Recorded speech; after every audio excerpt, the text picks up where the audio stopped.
Very good morning, students. Today we are going to see building temples, mosque, and tank. While the kings was doing, or in the olden days, the kings was constructing temples, mosque, and tanks. Already we have seen. Not only kings, the rich merchants or traders also was constructing the buildings. Okay. Temples and mosques were beautifully constructed because they were place of worship. The king or the merchant, those who are making the temples as well as mosques, they was making it very beautiful. And we are having many examples. The olden temples like Tanjavur temple like that. Why they was making like that? Because it was a place of worship. The next one, they were also meant to demonstrate the power, wealth, and the devotion of the patron. With that, not only because of worshipping place, the kings had another some objective to make like that temples and mosque. Why? Because they want to demonstrate, they want to exhibit their power and their wealth as well as their devotion to their patron. For example, some special temples like that, in the name of Lord Mahashiva, some temples, or in the name of Lord Krishna, some temples like that we can see they are making the temples. That to whom they are having the devotion, they are they are received as a their patron to that particular god. They are making the temples. Take an example of Rajarajeshwara temple. An inscription mentioned that it was built by King Rajarajendra Deva for the worship of his god, that is Rajarajeshwaram. What was the name of the god of King Rajarajeshwara? That is Rajarajeshwaram, and in the name of that king he is making the temple. Notice how the name of the ruler and the god are very similar. They are making the name of the god also god. From that name they are receiving their names also from God's name. For example, we know goddess Parvati or Gauri, like that names we are receiving in our means in the village. Each and every village we can see like that names. Saraswati, these all names related to God. Like that, kings also was receiving their name after one god. The king took the god's name because it was auspicious and he wanted to appear like a god. What was these names? Maybe these kings' names they may received when they was becoming the king that time. But in the when we are thinking in our village situation or society situation, we can see when the child is getting birth, that time itself we are giving like these names, Saraswati, Gauri, Parvati, like that names. Then we can see the name of Lord Mahashiva plus Krishna, like that. Gopal Shivam, Shivam Gopal, like that names used to give to children as a small kid when he was just after birth of 20 days, 28 days. Okay, then the largest temples were also constructed by kings. The other lesser deities in the temple were gods and goddesses of the allies of and subordinates of the rulers. The in the normally in the temple, not only one king, maybe two or three or four kings we can see. God and goddesses names we can see in the same temple, and it may be given the major patron may be Lord Mahashiva, and with that we can see the giving the small temples in that compound itself, like for Parvati, for Saraswati, for Lakshmi, like that things we can see. That is they are thinking like that they are having the devotion to other god and goddesses also. The temple was a miniature model of the world ruled by the kings and his allies. Means the one king and his group of people, those who are having the belief of different gods, that all gods what we can say presence we can see in the one temple itself. As they worshipped their deities together in the royal temple, it seemed as if they brought the just rule of for the gods on earth. What is the aim of making all these things? They are thinking like that. They are trying to exhibit in front of the people. They are bringing the just rule, very justice or equality in the society, like how the God is ruling on earth, like that. That was the major intention of the kings and the rulers. Then Muslim sultans and padshahs did not claim to be an incarnation of God, but Persian court chronicles describes the Sultan as the shadow of God. They are not saying like that the presence of God or incarnation of God again and again. Who Muslims, but instead of that, what they are saying like that, they are saying like that the king is the or the Sultan. They are saying Sultan or king means the authority that is as a shadow of God, means the when they are getting authority, they are getting some divine power from God to rule on the earth. An inscription of the Kuwait al-Islam Mosque explained that God chose Alauddin as a king because he had a quality of Moses and Solomon. And the inscription says like that the mosque made by Alauddin, they are explaining like that we can see Alauddin is chosen by God because he is having a special qualities of Moses and Solomon. These are the characteristics of the Quran as well as in the Bible. We can see because the Moses he is leading the people, those who are suffering, and those who was exiled from their own land to other land, and they were suffering there like as slaves, and Moses take them back to their own motherland and made them to be free. Solomon is the king who are having the wisdom and knowledge.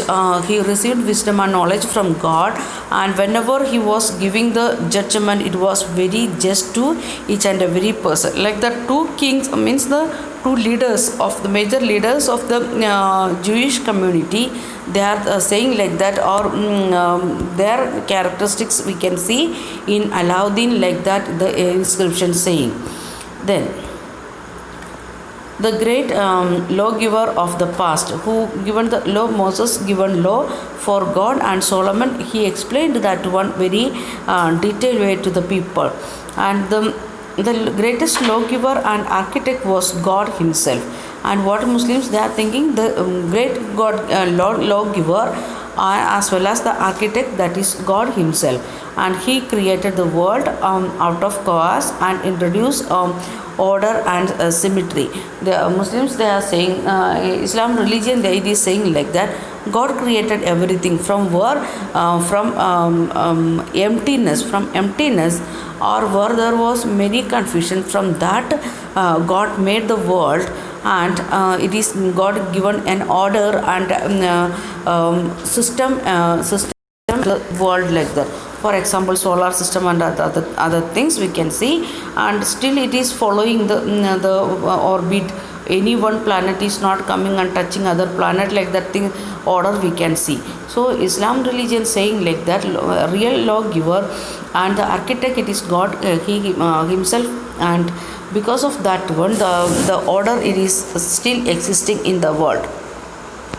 Then next one, as each new dynasty come to power, came to power. The kings wanted to emphasize their moral right to be ruled. What they are trying, the kings, each and every kings, they are trying to show their moral right to rule, because they are trying to show that we got this power from God, or we are the shadow of God, like that. Constructing palace or places of worship provides rulers with the chance to proclaim their close relation with God, especially and important in an age of rapid political change. Rulers also offered patronage to the to be learned and pious, and tried to transform their capitals and cities into great culture center that brought fame to the rules and their realm. Each and every rulers, when they are coming, they are trying to giving emphasize the moral rights. At the same time, they are constructing many worshipping places. By that, what they are getting chance to proclaim, to say in front of the people, we are the devotees of this particular God, and because of that one we will do justice only. We are having some moral values because we are the devotees of this particular God. And at the same time, they are showing like that they are having the political changes of that particular time, because the each and every temple made and in each and every centuries it is having little bit difference. And in that we can see, if we are going details of that story of that building, temple or the mosque and the inscriptions and on that temples and mosque, if we are reading that, we can see the political changes of that time. Then rulers also offered patronage to the learned. What they want to be a learned person as well as to be a pious, means he is a devotee or prayerful person. At the same time, what they are doing, they are trying to transform their capital and each and every cities to a cultural center. Sometimes they are changing their capital from one place to another place, and how they are planning and making that one, and they are trying to make that a capitals as well as cities as a cultural center. So knowingly or unknowingly they are getting the devotion, they are making temples, mini mosque and the public places like a tank market, like that. With that they are trying to make this cultural center, calling the different cultural forms and folklore and other things, and it is exhibiting in the palace. People can come and join that one.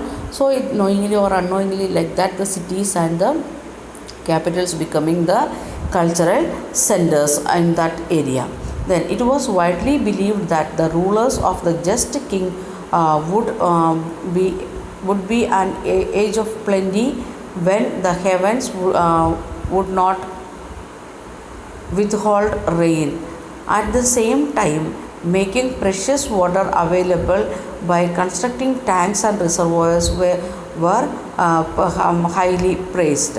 The kings, they was thinking like that, if the rain is very less, then people really they want to depend on the water tanks or the where the reservoirs are there. So they want to show like that they are having plenty. Kings, they want to show like that they in their hand everything is means enough and more, like that. And for that purpose they was making many water tanks and reservoirs.